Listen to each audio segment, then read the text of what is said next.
Hi friends, I'm Meliora, welcome to my channel. Today we're discussing the line that is called Magic by Viktor Rolf. Here I acquired a whole five full-size perfumes from this line because, as many of you have noticed, they went on sale in Sephora for I think 40% off. I've been eyeing that line of fragrances for a while, and I kind of like jumped on it, trying to get as many as I could at a given time. They sold out. Most of them have sold out by now, but some of them might be coming back or not. And that kind of gave me the idea of making this video, because I don't think I'm the only one who've been kind of waiting for these perfumes to go on sale. And what it also means that soon enough we'll see a lot of them popping up, probably in discount stores and or on Mercari. Definitely probably on Mercari for much more user-friendly prices.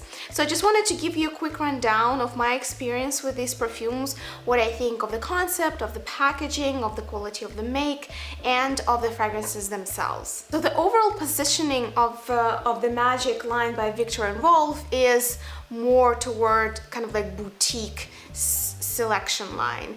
Lancome has one, we know, Guerlain. At this point, all luxury brands are trying to separate their kind of mass market and their more like high-end selections.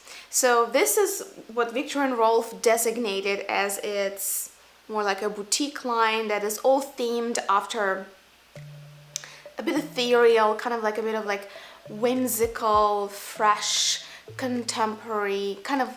It seems like the marketing of the campaign is in my not so humble opinion a bit overworked, but it's targeted toward kind of millennial beauty and youth. It's kind of walking a thin line of being very understandable yet still kind of imaginative. It's trying to be inspirational yet to appeal to the kind of lowest common denominator in terms of the clientele. That space is pretty crowded to target towards, just at least because there is also Jo Malone that is well established in that space, right? They make these very understandable but pleasant colognes. They have a huge variety of those, from the lightest to the heaviest. They even try to make sort of a American ear-friendly Oriental and Arabic compositions, you know, rose oud, red roses, and things like that, like tobacco and tobacco and something else. So how well did Viktor Rolf did in that department? Marketing, I would give them probably decent 8 out of 10 in terms of like the marketing materials, the sharpness of advertising images and such. When it comes to packaging, this is pretty sturdy cardboard. It also comes with a plastic on top of it.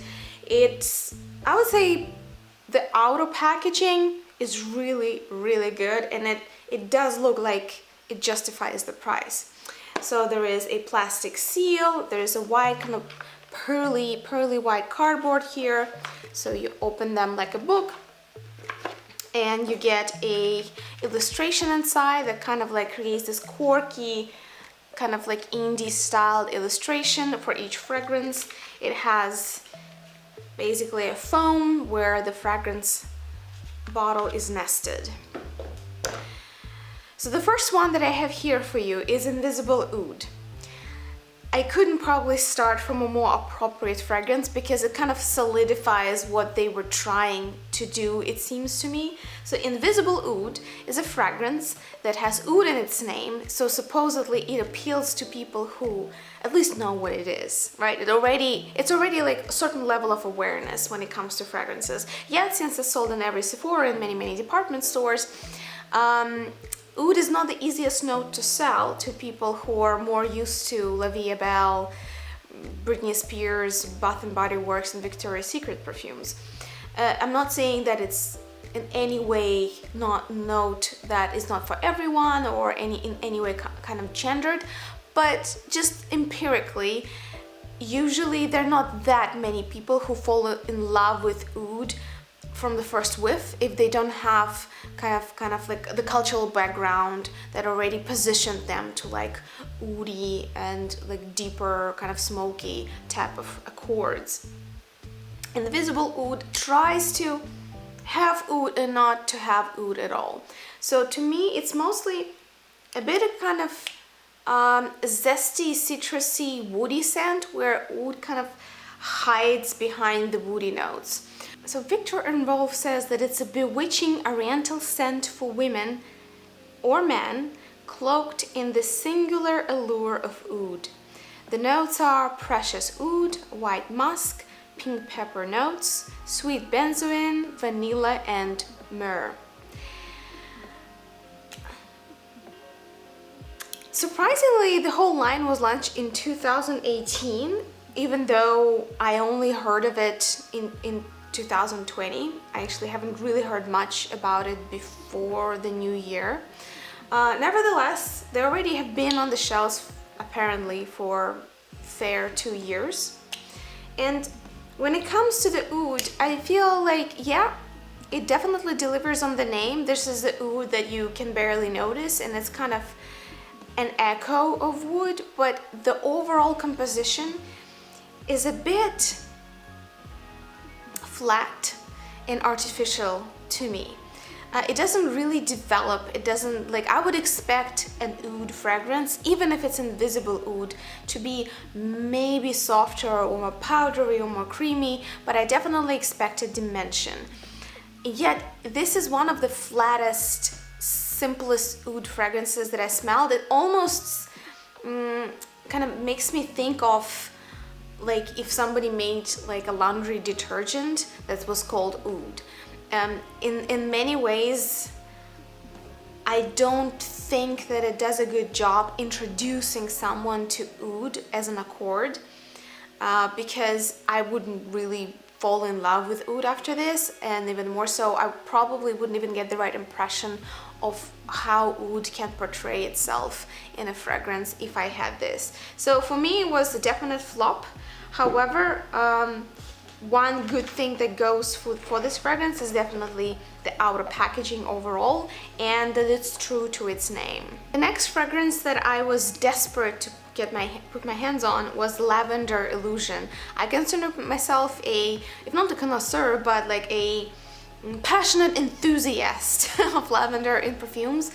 I love it in many facets, with one exception of being kind of the contemporary gourmand lavender, such as Mont Guerlain and etc. Those I find kind of, it's just for me, the overly sweet sugary lavender is a bit smothering, and it doesn't do it any favors.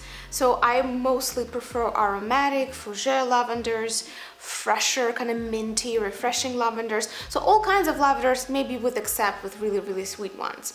So the Lavender Illusion is promising to be floral lavender that is still kind of, well, as it says, illusion, where you think you have lavender in there, but then kind of like other notes mask it a little bit, and it creates some kind of like carousel of notes where lavender peeks through every once in a while.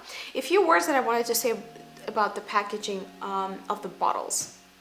All of the bottles by Viktor Rolf in this particular line, they kind of mimic the, I think, apothecary or like pharmacy style. At least that's what the brand says they do. And unfortunately, the signature seal, which is V&R, is made of teeny tiny plastic put on a super thin little plastic thread, and at any point, even like after like few not so careful uses, you can lose this decorative branding symbol, which I think would be a very regrettable loss. I wish they took a note from Montal in terms of how to do on the bottle branding, because this is really not a sturdy construction, and I think in some way symbolically it cheapens the whole brand, because the most precious thing, the brand name itself and its signature logo, is made from the worst and the flimsiest kind of materials. When it comes to the to the spray itself, let me show you. It's a very thin, high quality spray, which apparently is worth noting because a lot of cheaper Arabic perfumes come with sprays that do anything but spray. So if you already had an experience with a bottle that has horrific spray that either spits huge chunks of perfume or leaks it all over but doesn't spray it on you, this is a really high quality spray. I can highly recommend that. The little tube inside is not invisible, so you don't really get that part of like the modern bottle design either. And what I want to say about the glass. So the glass is the most controversial point of discussion for me personally, because on one hand, it's a creative approach in the sense that it has little air bubbles that are part of the glass itself.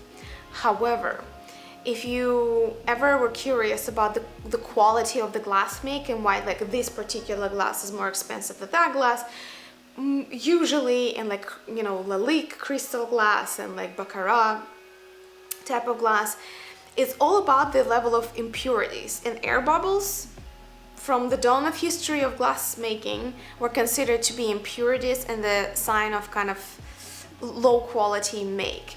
So if that was a super budget-friendly brand who kind of capitalized on the fact that they can't buy expensive glass for their bottles, they can't really invest into that part of the product, and they was like, all right, if our glass is gonna be with imperfections and bubbles, make as many bubbles as you want, and we're gonna call it intentional.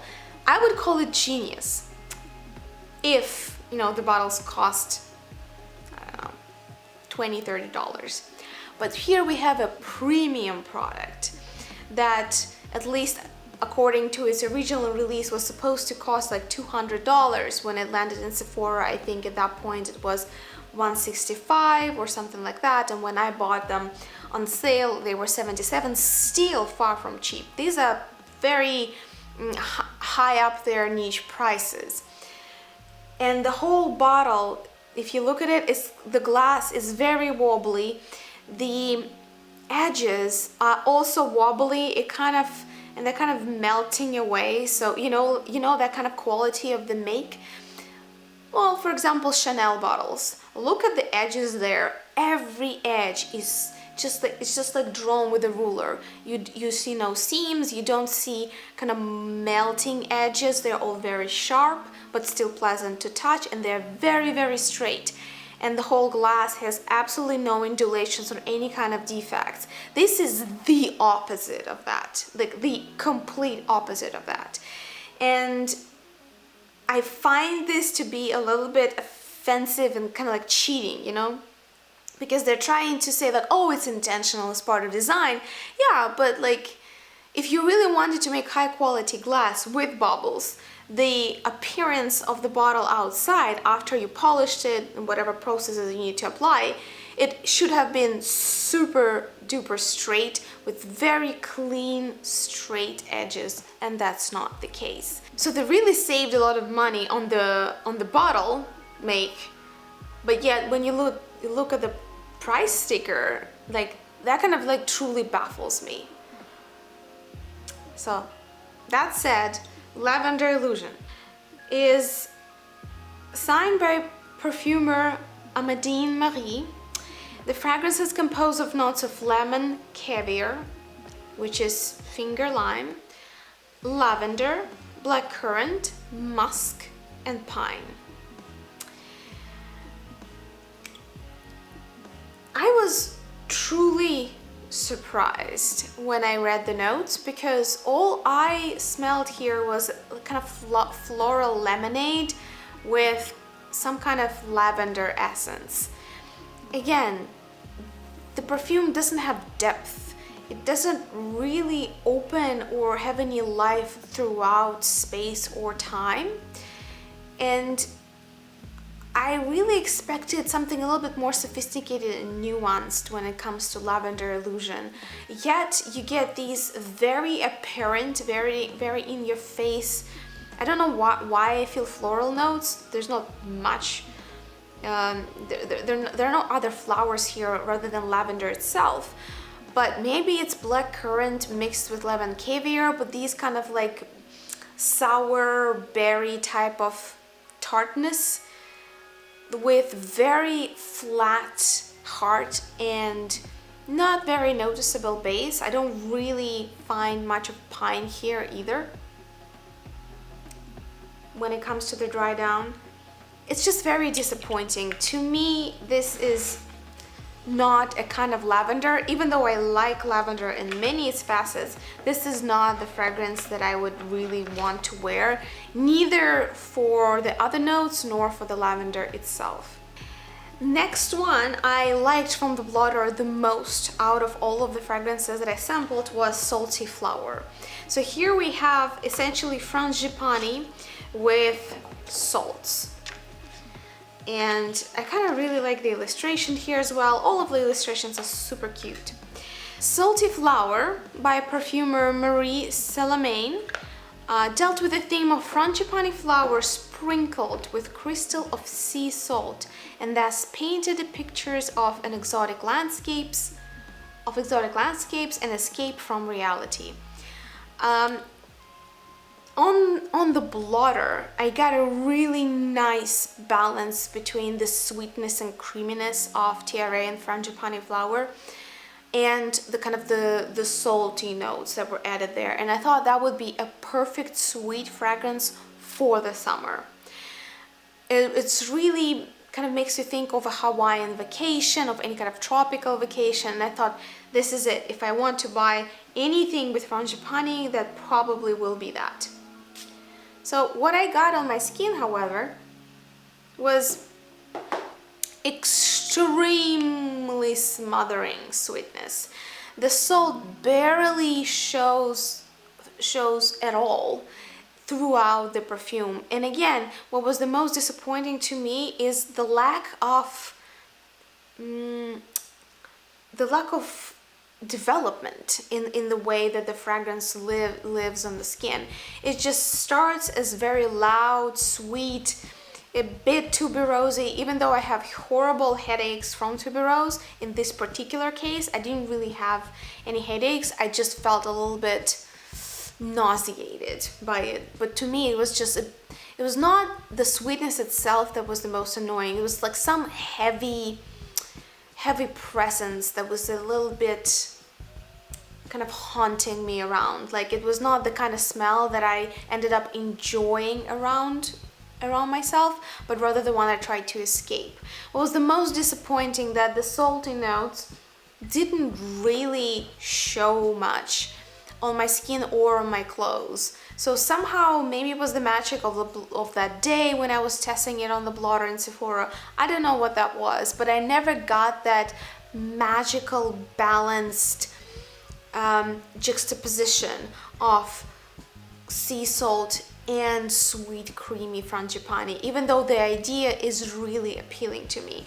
So this one I still kind of want to recommend to you because I have a suspicion that might be an issue of in kind of idiosyncratic sensitivity of my nose, maybe certain kind of skin chemistry, things like that.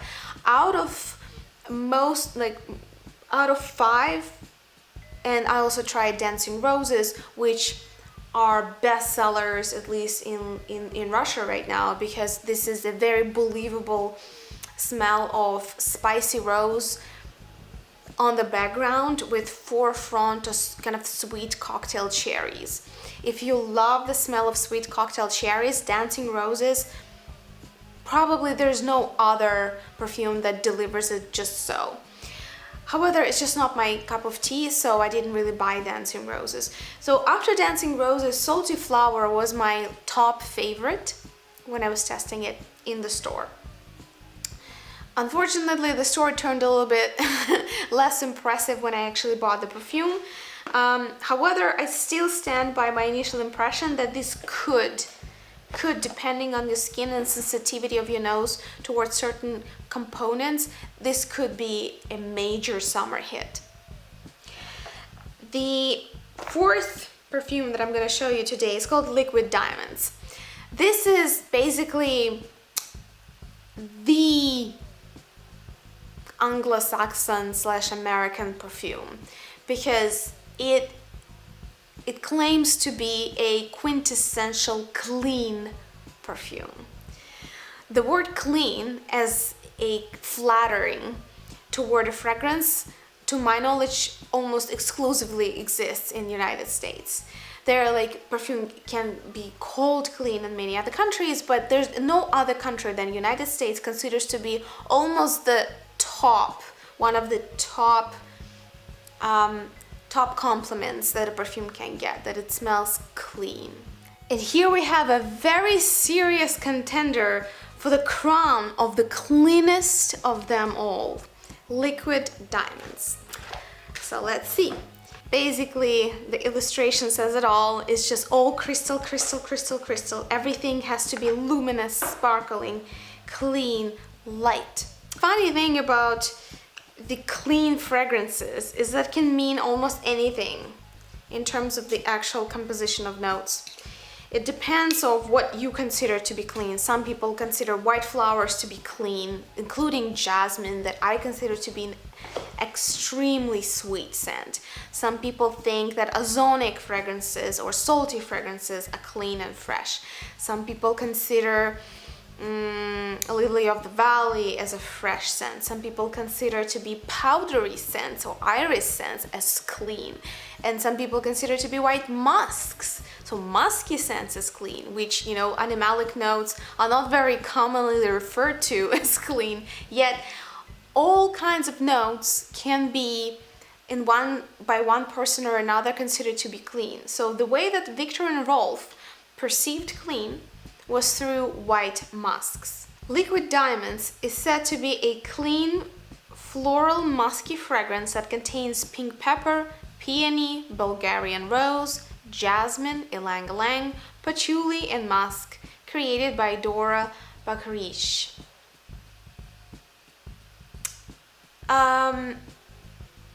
This perfume definitely is not gourmand. Let's at least put that aside. It is not sweet. It is a little bit striking, a little bit thin and piercing, and I think this is mainly due to probably peony, patchouli, and musks. The white musk in combination of patchouli with combination of peony, all of these are tart, a little bit sour notes, and I think together they can give you almost kind of like a vinegar feel. It depends on how you really perceive them with your nose. So to me, it doesn't really go too far toward vinegar or plastic, which is the way I often perceive white musk. So this is the kind of white musk I actually can deal with.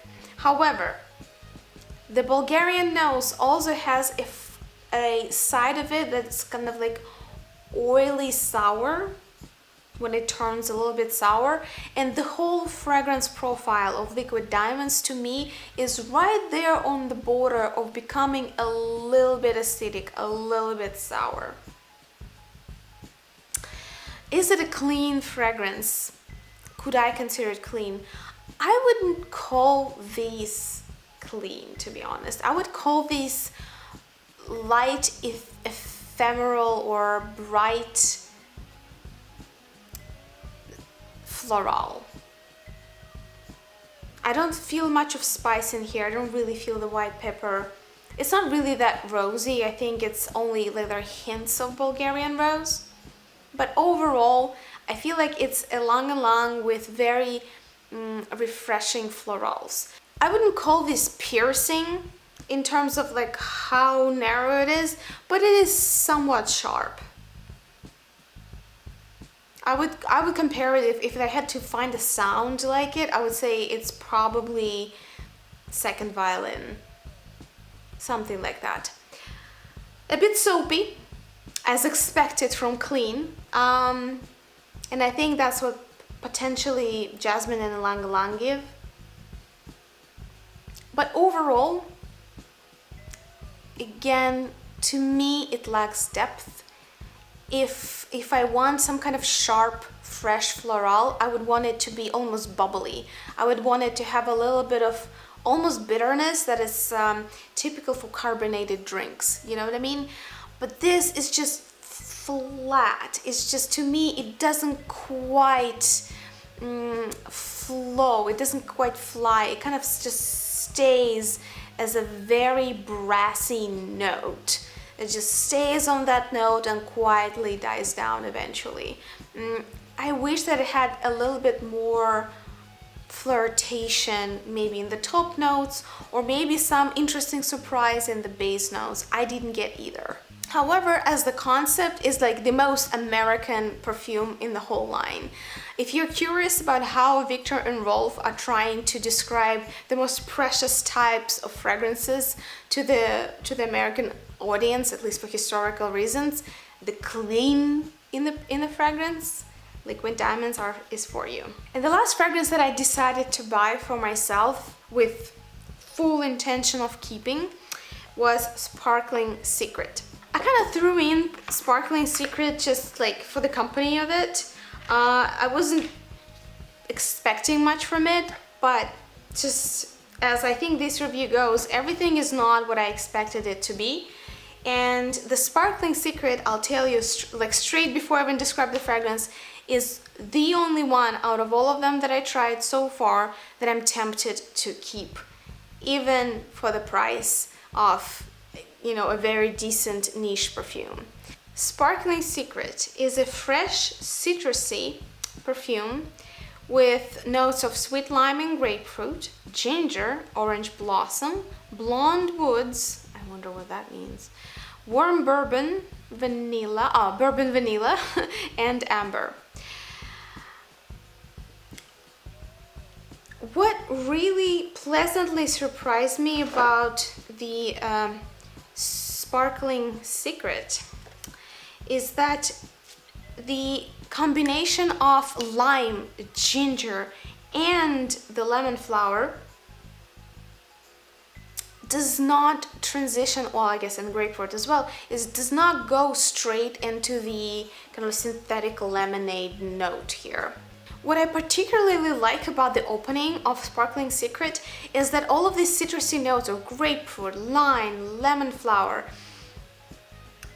that these notes don't go into the, plus ginger, don't go straightforwardly into the kind of synthetic lemonade accord, but rather stay within a more classic Italian eau de cologne recipe, if you wish. This has a little bit of that kind of lemons and sugar sweetness, but it's not too much. It's still very well balanced by corkiness and sharpness of grapefruit and spiciness and freshness of ginger. Orange Blossom kind of wraps all of these Italian cologne notes and kind of balances them with certain not obtrusive sweetness, but like something just that creates a shadow of comfort for such bright and zesty opening. And in contrast with Salty Flower, this is the combination that to me is very well balanced between zesty, refreshing, and sweet. And to me, this is how I imagine a good Neroli perfume should smell like. I have a very complicated relationship with Neroli. One of the most traumatic Neroli experiences that I had was Neroli Intense by Patricia Nicolai, where it was almost sharp as a metal and incredibly loud. And I'm currently on a hunt for a well-balanced Neroli scent. If you have any recommendations, I hope you will let me know what kind of Neroli fragrances you consider to be best on the market, or the most balanced, or for any reason your most favorite. I'm kind of tempted to just keep Sparkling Secret and like call it a day with my search for the best Neroli fragrance. I'm very intrigued by the way Chapar approaches Neroli, and I saw that Elie Saab exclusive line, the Essence line, it has Neroli. I'm very intrigued by both of those, but in a way I feel I don't really need 5 big bottles of niche or like high-end Neroli scents. Probably one really good one would be enough. The only reason why I'm thinking about swapping it with something else is just the fear of missing out.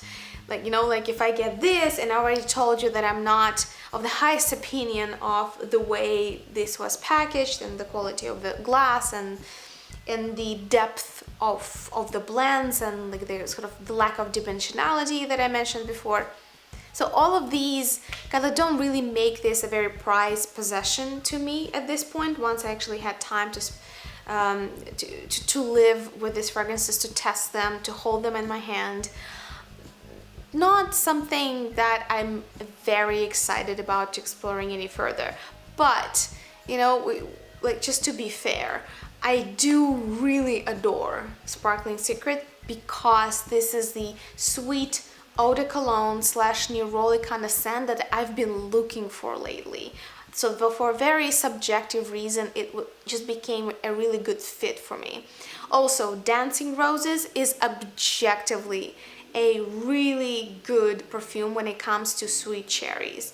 If you're really curious about Lost Cherry Tom Ford, but that's too expensive, and you can still find a local Sephora that has a few bottles hidden of Viktor Rolf Dancing Roses, definitely go at least test them, because I haven't really smelled anything even remotely close to what Dancing Roses represent in terms of those kind of cocktail cherries. If that note is your story. For me, it just isn't.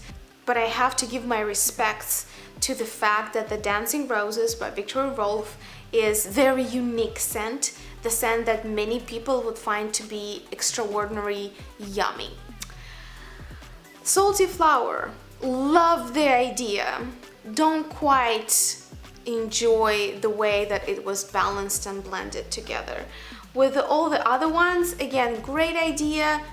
Don't really appreciate the price point versus the quality of the make. So I'm really split on this line. I don't really know what to tell you. I try to give you as detailed and honest of a kind of impressions and opinion, trying to benchmark it against other perfumes of similar kind that I smelled before. I hope you found it somewhat interesting, or at least entertaining. Please let me know if you tried any of these perfumes. What did you think? What do you think about the price point? What did you think about the packaging? Would you buy them for $70? If not, what would be a fair price point in your personal opinion for this line? Are you looking forward to any new releases by Viktor Rolf? Just tell me everything. Tell me everything. I'll be waiting for your comments, and I'll see you in the new video.